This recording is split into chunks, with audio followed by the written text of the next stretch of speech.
আসসালামু আলাইকুম। সম্মানিত দর্শক। আশা করি আপনারা সবাই ভালো আছেন। আজ আমি আপনাদের সাথে এমন একটি বিষয় নিয়ে কথা বলতে চাই, যা বর্তমান বিশ্ব রাজনীতির অন্যতম আলোচিত এবং বিতর্কিত একটি অধ্যায়। বিষয়টি হলো নোবেল শান্তি পুরস্কার। ছোটবেলা থেকে আমরা জেনে এসেছি বা আমাদের শেখানো হয়েছে যে নোবেল শান্তি পুরস্কার হলো বিশ্বের সবচেয়ে সম্মানজনক একটি পুরস্কার। যারা মানবতার কল্যাণে কাজ করেন, শান্তি প্রতিষ্ঠায় জীবন বিলিয়ে দেন, তারাই মূলত এই পুরস্কার পেয়ে থাকেন। কিন্তু বর্তমান প্রেক্ষাপট, বিশ্ব রাজনীতির সমীকরণ এবং পেছনের ইতিহাসগুলো যদি আমরা একটু গভীরভাবে বিশ্লেষণ করি, তাহলে একটা ভিন্ন এবং বেশ ভয়ঙ্কর চিত্র ফুটে ওঠে। আজকের আলোচনায় আমরা বোঝার চেষ্টা করব এই পুরস্কারটি কি আসলেই শান্তির জন্য দেয়া হয়, নাকি এটি পশ্চিমা সাম্রাজ্যবাদী শক্তি, বিশেষ করে আমেরিকা এবং ইউরোপের একটি রাজনৈতিক হাতিয়ার। এবং এই আলোচনার সূত্র ধরেই কিন্তু উঠে আসে উত্তর কোরিয়ার নেতা কিম জং উনের একটি সাম্প্রতিক বক্তব্য, যেখানে তিনি নোবেল বিজয়ীদের ক্রস ফায়ার দেওয়ার কথা বলেছেন। কেন তিনি এত বড় কথা বললেন, এর পেছনের ক্ষোভটা আসলে কোথায়? চলুন একটু গভীরের দিকে যাওয়া যাক।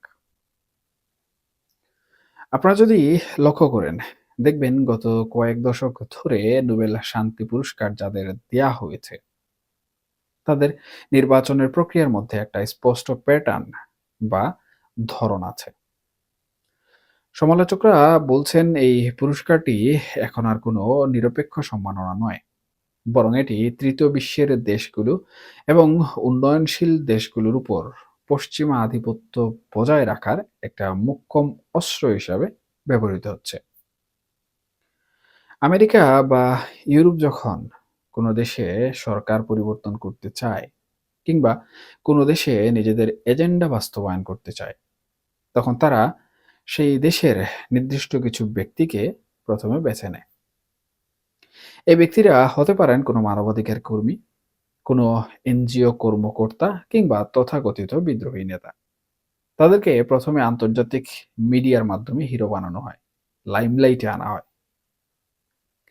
এবং চূড়ান্ত পর্যায়ে নোবেল পুরস্কার দিয়ে তাদেরকে এক ধরনের ইনডেমনিটি বা সুরক্ষা দেওয়া হয়, যাতে তারা নিজ দেশে পশ্চিমা এজেন্ডাগুলো বিনা বাধায় বাস্তবায়ন করতে পারে। সবচেয়ে বড় উদাহরণ হিসাবে আমরা মালালা ইউসুফজাইয়ের কথা বলতে পারি। দেখুন, মালালার উপর যে হামলা হয়েছিল তা নিঃসন্দেহে নিন্দনীয় এবং অমানবিক। পাকিস্তানের এক প্রত্যন্ত গ্রামের কিশোরী যে তালিবানের গুলিতে আহত হলো, কিন্তু তারপরের ঘটনা প্রবাহটা একটু খেয়াল করুন। তাকে দ্রুত লন্ডনে নিয়ে যাওয়া হলো, সেখানে তার উন্নত চিকিৎসা হলো। এরপর তাকে যে প্রক্রিয়ায় গ্রুমিং করা হলো, সেটা বিস্ময়কর। যে মেয়েটি গ্রামের পরিবেশে বড় হয়েছে, সে হঠাৎ করেই বিশ্বমঞ্চে দাঁড়িয়ে ঝরঝরে অক্সফোর্ড স্টাইলের ইংরেজিতে ভাষণ দিচ্ছে। আপনারা যদি তার নোবেল পাওয়ার পরের ভাষণগুলো কিংবা ব্রিটিশ পার্লামেন্ট বা কানাডিয়ান পার্লামেন্টের বক্তব্যগুলো শুনেন, তাহলে বুঝবেন এগুলো সাধারণত কোনো কিশোরীর স্বতঃস্ফূর্ত কথা নয়। মনে হয় যেন তাকে খুব যত্ন করে প্রতিটি শব্দ, প্রতিটি বাক্য শিখিয়ে দেওয়া হয়েছে। তার এই উত্থান কি আসলেই স্বাভাবিক ছিল? নাকি এর পেছনে পশ্চিমা বিশ্বের একটা দীর্ঘমেয়াদী পরিকল্পনা ছিল? পাকিস্তানকে চাপে রাখার এবং নিজেদের মতো করে ন্যারেটিভ তৈরি করার। অনেকেই মনে করেন মালালা এখন আর ব্যক্তি মালালা নন। তিনি পশ্চিমাদের তৈরি করা একটি ব্র্যান্ড বা প্রজেক্ট মাত্র। এই একই চিত্রনাট্য আমরা দেখছি আমাদের প্রতিবেশী দেশ মিয়ানমারের ক্ষেত্রেও। অং সান সূচির কথা মনে আছে নিশ্চয়ই। তাকে একসময় বলা হতো গণতন্ত্রের মানুষকন্যা। পশ্চিমা বিশ্ব তাকে মাথায় তুলে নাচত। তার বাবা ছিলেন মিয়ানমারের প্রতিষ্ঠাতা। কিন্তু সূচি পড়াশোনা করেছেন অক্সফোর্ডে, বিয়ে করেছেন একজন ব্রিটিশ নাগরিককে। তাকে তিলে তিলে তৈরি করা হয়েছিল মিয়ানমারের সামরিক জান্তার বিরুদ্ধে দাঁড় করানোর জন্য। কারণ মিয়ানমারের সামরিক জান্তা ছিল চীনপন্থী, আর আমেরিকা চেয়েছিল সেখানে এমন কাউকে ক্ষমতায় বসাতে যে চীনের প্রভাব কমিয়ে আমেরিকার স্বার্থ রক্ষা করবে। এই প্রজেক্টের অংশ হিসেবেই তাকে নোবেল শান্তি পুরস্কার দেওয়া হয়। তাকে বছরের পর বছর গৃহবন্দী থাকার সময়টাতে গ্লোবাল আইকন হিসাবে প্রচার করা হয়েছে। কিন্তু ক্ষমতায় আসার পর কি হলো? আমরা দেখলাম এক ভিন্ন সূচিকে। যে নারী শান্তির জন্য নোবেল পেলেন, তার চোখের সামনেই রাখাইনে হাজার হাজার রোহিঙ্গাকে হত্যা করা হলো। লাখ লাখ মানুষকে বাস্তুচ্যুত করে বাংলাদেশে পাঠানো হলো। তিনি তখন সেই গণহত্যার পক্ষেই সাফাই গাইলেন। কিন্তু কেন? কারণ তিনি তখন রাজনৈতিক ক্ষমতার সমীকরণে আটকা পড়েছিলেন। আমেরিকার যে বার্মা অ্যাক্ট বা প্রজেক্ট ছিল, সেটা শেষ পর্যন্ত ব্যর্থ হয়েছে। তারা সূচিকে ব্যবহার করে মিয়ানমারে যে পরিবর্তন আনতে চেয়েছিল, তা কিন্তু বুমেরাং হয়েছে। উল্টো এখন দেখা যাচ্ছে আমেরিকা বাংলাদেশের ভূমি ব্যবহার করে মিয়ানমারের বিদ্রোহী গোষ্ঠীগুলোকে উস্কে দিচ্ছে। আরাকান আর্মিকে সহায়তা করতে চাইছে, যাতে চীনপন্থী জান্তা সরকারকে বিপদে ফেলা যায়। অর্থাৎ সেই শান্তির দূত সূচি আজ ইতিহাসের এক ব্যর্থ প্রজেক্ট, আর তার ভুক্তভোগী হচ্ছে আমরা এবং আমাদের রোহিঙ্গা জনগোষ্ঠী। এখন আসুন একদম সাম্প্রতিক ঘটনায়। নোবেল কমিটি এবার যাকে বা যাদের শান্তি পুরস্কারের জন্য বেছে নিয়েছে বা আলোচনায় রেখেছে, তা নিয়ে কিন্তু বিতর্ক একদমই তুঙ্গে। বিশেষ করে ভেনেজুয়েলার মারিয়া কুরিনা মাচাদোকে নিয়ে যে আলোচনা, তা বিশ্ব রাজনীতিতে নতুন আগুনের জন্ম দিয়েছে। ভেনেজুয়েলায় দীর্ঘদিন ধরে ক্ষমতায় আছে সমাজতান্ত্রিক সরকার। আগে ছিলেন হুগো শভেজ, এখন নিকোলাস মাদুরো। আমেরিকা এই সরকারকে সহ্য করতে পারে না, কারণ তারা আমেরিকার হুকুমের দাস নয়। মাদুরোকে ক্ষমতাচ্যুত করার জন্য আমেরিকা গত এক দশক ধরে হেনতেন কোনো কাজ নেই যা করেনি। শেষমেশ তাকে উঠিয়ে নিয়ে গেছে। ভেনেজুয়েলার পরিস্থিতি এখন গৃহযুদ্ধের দ্বারপ্রান্তে। আমেরিকা সেখানে তাদের অনুগত সেনাবাহিনী, আমলা এবং রাজনীতিবিদদের দিয়ে একটা অরাজক পরিস্থিতি তৈরি করেছে।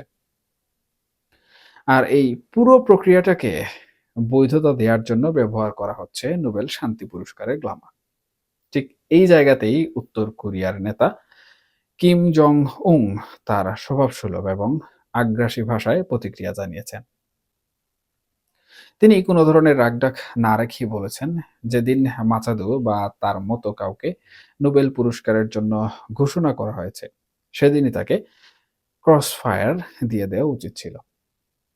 কথাটি শুনতে খুব রূঢ় শোনালেও এর পেছনের বার্তাটি কিন্তু গভীর। কিম জং উং বা তার মতো নেতারা মনে করেন, আসলে তৃতীয় বিশ্বের কোনো দেশে যখন কাউকে আমেরিকা বা পশ্চিমারা নোবেল পুরস্কার দেয়, তখন বুঝতে হবে সেই লোকটি আসলে দেশের বন্ধু নয়, বরং সাম্রাজ্যবাদীদের এজেন্ট কিংবা দালাল। তারা মনে করেন এই ধরনের ব্যক্তিদের বাঁচিয়ে রাখা মানেই হলো দেশকে গৃহযুদ্ধ এবং অস্থিরতার দিকে ঠেলে দেয়া। কিমের এই ক্রসফায়ার তথ্যটি আসলে পশ্চিমা হস্তক্ষেপের বিরুদ্ধে চূড়ান্ত একটি ঘৃণার বহিঃপ্রকাশ। মূলত তিনি বুঝাতে চেয়েছেন, যারা দেশের খেয়ে পড়ে বিদেশি প্রভুদের এজেন্ডা বাস্তবায়ন করে, তাদের জন্য সর্বোচ্চ শাস্তি প্রাপ্য। চীনের দিকে তাকালে আমরা একই দৃশ্য কিন্তু দেখতে পাই। লিও জিয়াওবো নামে এক চীনা মানবাধিকার কর্মীকে নোবেল দেওয়া হয়েছিল। চীন সরকার তাকে আগেই গ্রেফতার করেছিল, কারণ তারা জানতো এই ব্যক্তিটি পশ্চিমাদের হয়ে চীনে অস্থিরতা তৈরি করতে চায়। চীন কিন্তু এই নোবেল পুরস্কারকে বিন্দুমাত্র পাত্তা দেয়নি। তারা তাদের রাষ্ট্রীয় নিরাপত্তা এবং সার্বভৌমত্বের প্রশ্নে কোনো ধরনের আপোষ করেনি। একইভাবে ইরানেও শিরিন এবাদি বা নার্গিস মোহাম্মদীর মতো ব্যক্তিদের নোবেল দেওয়া হয়েছে, মূলত ইরান সরকারের উপর চাপ সৃষ্টি করার জন্য এবং ভেতরে ভেতরে সরকার বিরোধী আন্দোলন উস্কে দেওয়ার জন্য। আসলে নোবেল শান্তি পুরস্কারের ইতিহাস ঘাটলে দেখা যায় হেনরি কিসিঞ্জারের মতো ব্যক্তি, যার হাত লাখ লাখ মানুষের রক্তে রঞ্জিত, তিনিও শান্তিতে নোবেল পেয়েছেন। আবার বারাক ওবামা, যিনি ক্ষমতায় এসে ড্রোন হামলায় হাজার হাজার মানুষ মেরেছেন, তিনিও নোবেল পেয়েছেন। তাহলে এই পুরস্কারের মাপকাঠিটা আসলে কি? মাপকাঠি হলো কে আমেরিকার স্বার্থ কত ভালোভাবে রক্ষা করতে পারে। এখন প্রশ্ন হলো, এই পুরো বিষয়টিতে বাংলাদেশের জন্য কি বার্তা আছে? আমরাও কিন্তু এই ভূ রাজনীতির বাইরে নই। আমাদের দেশেও একজন অনেক এমন ব্যক্তি আছেন বা এমন প্রতিষ্ঠান আছেন যারা শান্তি খুব পছন্দ করেন। ডক্টর মোহাম্মদ ইউনূসের নোবেল প্রাপ্তি নিয়েও অনেক আলোচনা আছে। তাকে নিয়ে আমাদের গর্ব আছে। কিন্তু একই সাথে আন্তর্জাতিক রাজনীতিতে তাকে ব্যবহার করার কোনো চেষ্টা হচ্ছে কিনা, সেটাও আমাদের সতর্ক দৃষ্টিতে কিন্তু দেখতে হবে। কারণ ইতিহাস সাক্ষী, যখনই কোনো ব্যক্তিকে পশ্চিমারা অতিরিক্ত তুষণ করে বা মাথায় তুলে, তার পরিণাম কোনোদিনই কিন্তু শুভ হয় না। মিয়ানমারের দিকে তাকালেই আমরা বুঝতে পারি নোবেল বিজয়ী একজন নেত্রী থাকার পরেও সেই দেশটি আজ ধ্বংসস্তূপ। সেখানে শান্তি আসেনি, বরং এসেছে সংঘাত, রক্তপাত আর অশান্তি। ভেনেজুয়েলা আজ জ্বলছে, তাই আমাদের বুঝতে হবে চকচক করলেই কিন্তু শোনা হয় না। আর নোবেল পেলেই কেউ শান্তির দূত হয়ে যায় না। এর পেছনে থাকে গভীর ষড়যন্ত্র, অস্ত্র ব্যবসার স্বার্থ এবং তেল গ্যাসের লোভ। দেখুন, আমরা সাধারণ মানুষ হয়তো অনেক কিছুই জানি না বা বুঝি না। মিডিয়া আমাদের যা দেখায় আমরা তাই বিশ্বাস করি। কিন্তু আজকের এই ইন্টারনেটের যুগে তথ্যের প্রবাহ অনেক অনেক বেশি। আমরা যদি একটু চোখ কান খোলা রাখি, তাহলে দেখব শান্তির নামাবলীর গায়ে দিয়ে আসলে অশান্তির আগুন ছড়ানোর কাজটাই বেশি হচ্ছে। নোবেল কমিটির এই দুমুখী আচরণ আজ সারা বিশ্বে কিন্তু সমালোচিত। তাই পরিশেষে একটা কথাই বলবো, নোবেল শান্তি পুরস্কার এখন আর সম্মানের প্রতীক নয়, বরং এটি অনেক ক্ষেত্রেই পরাধীনতার শেকল পরানোর একটি চকচকে আয়োজন মাত্র। কিং জং উনের ভাষায় হয়তো সহিংস, কিন্তু তার বক্তব্যের পেছনের যে ক্ষোভ, যে সাম্রাজ্যবাদী শক্তির বিরুদ্ধে দাঁড়ানোর আহ্বান, সেটি অনেক দেশই এখন অনুভব করছে। আমাদের উচিত হবে অন্ধভাবে পশ্চিমাদের সবকিছু গ্রহণ না করে নিজেদের জাতীয় স্বার্থ এবং মর্যাদাকে সবার উপরে স্থান দেয়া। কারণ দিন শেষে ভিনদেশী প্রভুরা তাদের স্বার্থ হাসিল করে চলে যায়, কিন্তু দেশটা আমাদের, এর ভালো মন্দ ভোগ করতে হবে আমাদেরই। এখনকার মতো এই পর্যন্তই। সবাই ভালো থাকুন, সুস্থ থাকুন এবং অবশ্যই অবশ্যই নিরাপদে থাকবেন। আল্লাহ হাফেজ।